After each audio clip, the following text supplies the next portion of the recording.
अस्सलाम वालेकुम, welcome to Harvard academy. Dear aspirants, आज हमारा बैंक रिकन्सिलिएशन स्टेटमेंट के बारे में बात हमने करनी है। रिकन्सिलिएशन का सिंपल एक कॉन्सेप्ट आपने ये समझना है कि दो जगह पे हमारी स्टेटमेंट कैश के हवाले से मेंटेन हो रही होती है।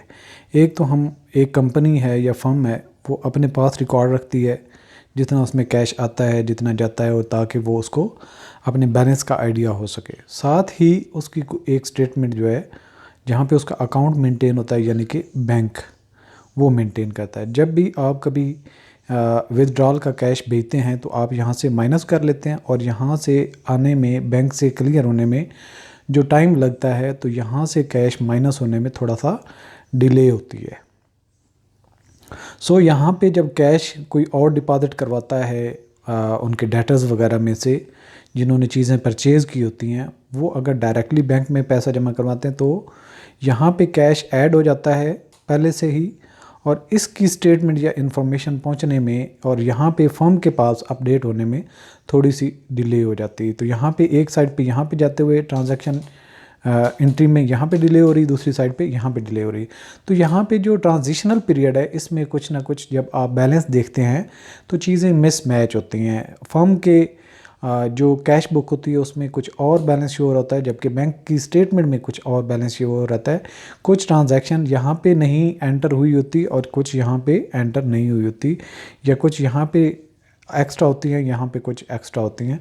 तो इस वजह से इम्बैलेंस हो जाता है। और जब हम एक अकाउंटेंट उसका एनालिसिस करता है और दोनों को मैच करने के लिए जो भी ट्रांजैक्शन मिसमैच हो रही होती है उनकी बैलेंस वगैरह देख के, मतलब कि अगर फर्ज किया 1 लाख की ट्रांजैक्शन मिसमैच हो रही है कि 1 लाख डिफरेंस है, तो हम ये देख लेते हैं कि 1 लाख की कोई ट्रांजैक्शन तो नहीं है जो ऐसी हमारे पास रिकॉर्ड होने वाली है या वहाँ पे हो चुकी है।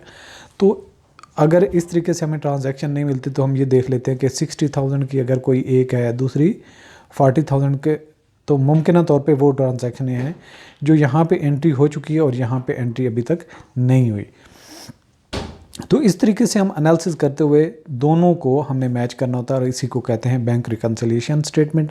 अब हम कुछ ऐसी ट्रांजैक्शंस हैं जिनको आपने यहाँ पे ऐड करना है, कुछ को यहाँ पे आपने देखना है कि अगर कैश बुक में उसकी एंट्री हुई है तो बैंक की स्टेटमेंट में एंट्री हो जानी चाहिए, या उसकी वजह से डिफरेंस है, तो वो भी हम देखेंगे।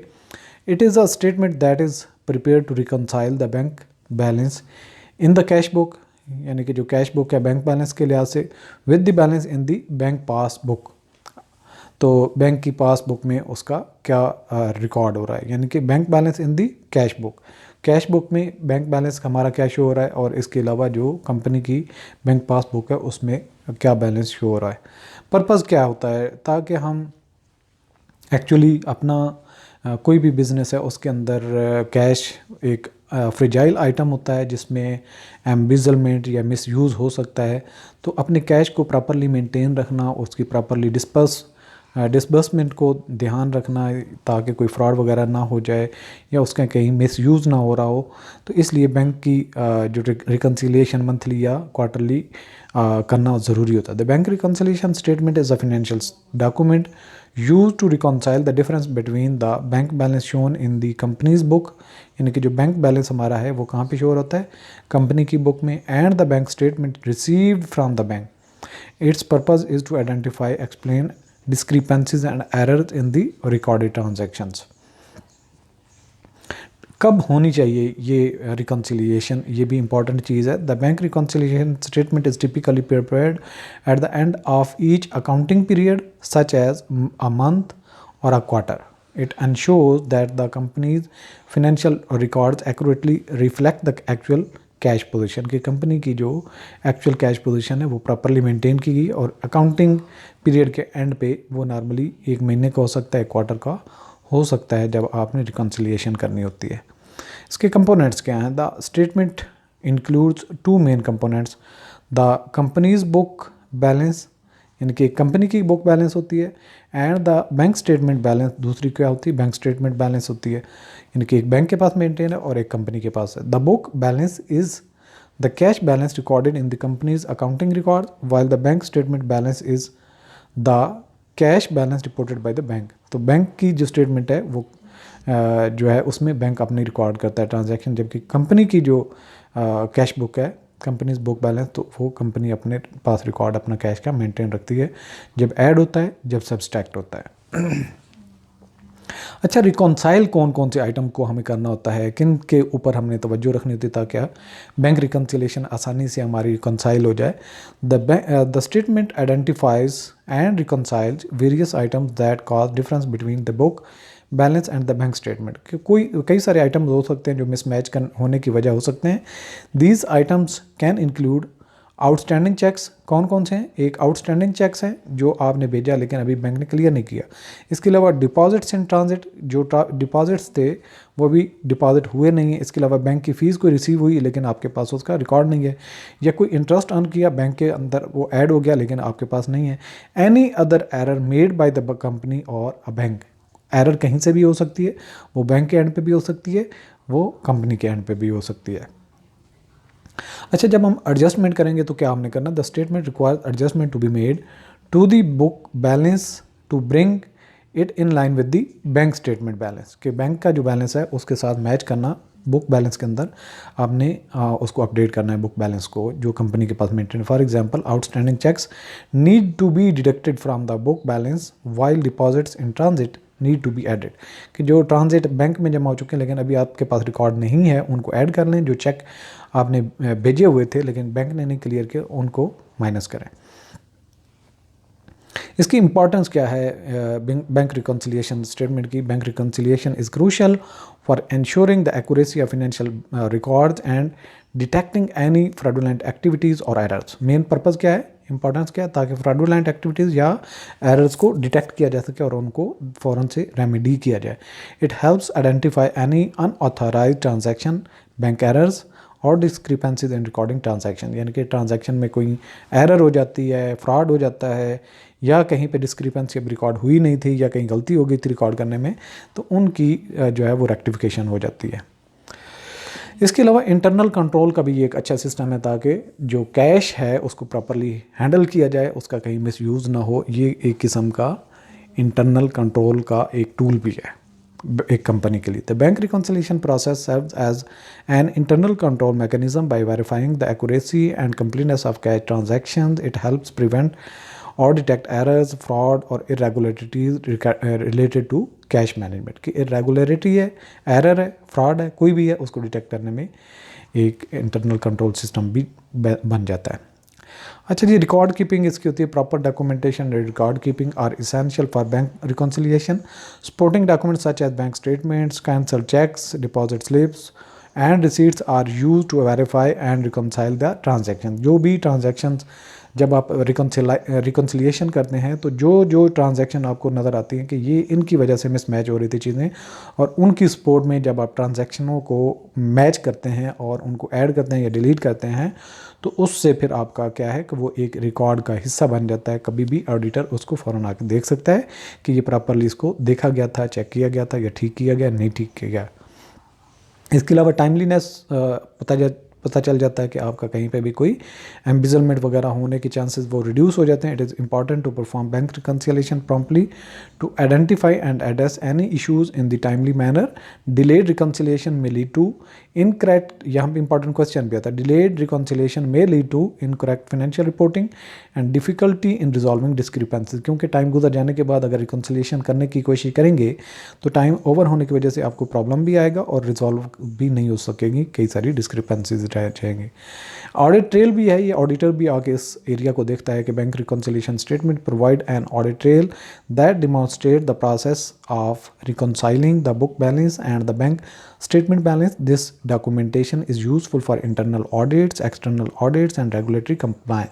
जो रेगुलेटरी कंप्लायंस है या इंटरनल ऑडिटर है, एक्सटर्नल ऑडिटर है, वो इन एरियाज़ को आके देखता है कि प्रॉपरली बैंक रिकन्सिलिएशन की गई है या नहीं की गई, और जब की गई थी तो उसकी प्रॉपर डॉक्यूमेंटेशन की गई है या नहीं की गई। तो ये था हमारा टॉपिक। इसकी अंडरस्टैंडिंग की बेसिस पे अब हम क्विज़ सॉल्व करने की कोशिश करते हैं। इस एरिया में से जो इंपॉर्टेंट क्वेश्चंस आ सकते हैं, what is the purpose of bank reconciliation statement? Options हैं आपके पास, to identify discrepancies recorded in recorded transactions, to determine the bank profitability, C option है to calculate the interest on deposit, option D है to reconcile credit card statement. तो option आप देखें ज़्यादा बेहतर जो है ये ऑप्शन है to identify discrepancies in recorded transactions. Question number 2 है हमारा, स्टेटमेंट है इसकी, when is bank reconciliation statement typically prepared, कब तैयार की जाती है? At the beginning of each accounting period, monthly और quarterly, annually, whenever there is a cash shortage. तो कब होगी? तो राइट इसका ऑप्शन बी है, मंथली और quarterly at the end of accounting period.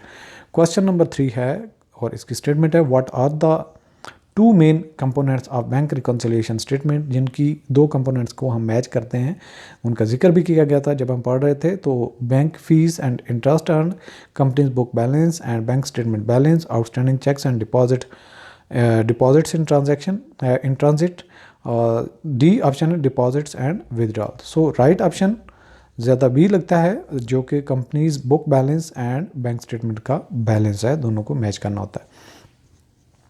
Next हमारा क्वेश्चन नंबर 4 है, which of the following items are reconciled in a bank reconciliation statement.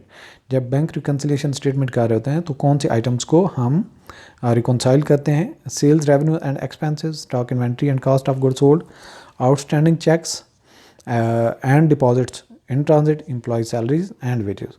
So right option हमारा सी है, outstanding cheques and deposits in transaction. Next हमारा question number 5, statement, what adjustments are made in bank reconciliation statement. Bank reconciliation statement में कौन सी adjustment बनाई जाती है? Adding outstanding cheques and subtracting deposits in transit, B option है subtracting outstanding cheques and adding deposits in transit, C option है adding bank fees and subtracting interest earn, D option है subtracting bank fees and adding interest earn. तो इस statement को already हम theory में भी पढ़ चुके थे।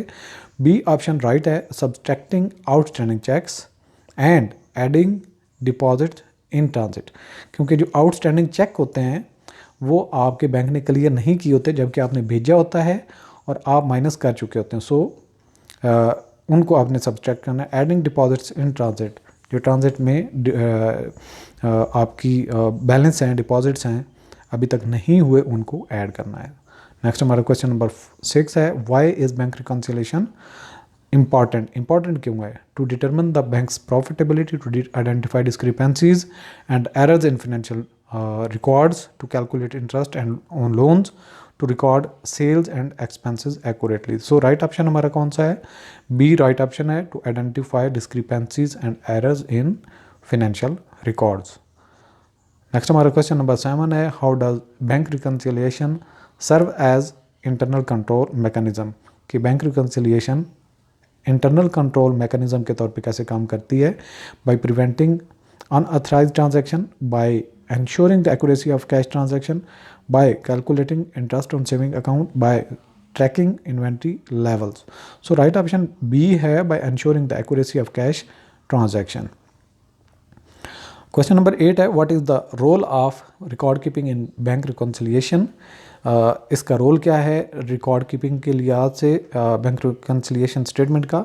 to calculate taxes, to verify and reconcile transactions, C option है to calculate employee salaries, D option है to track sales revenue. So, right option है B to verify and reconcile transactions.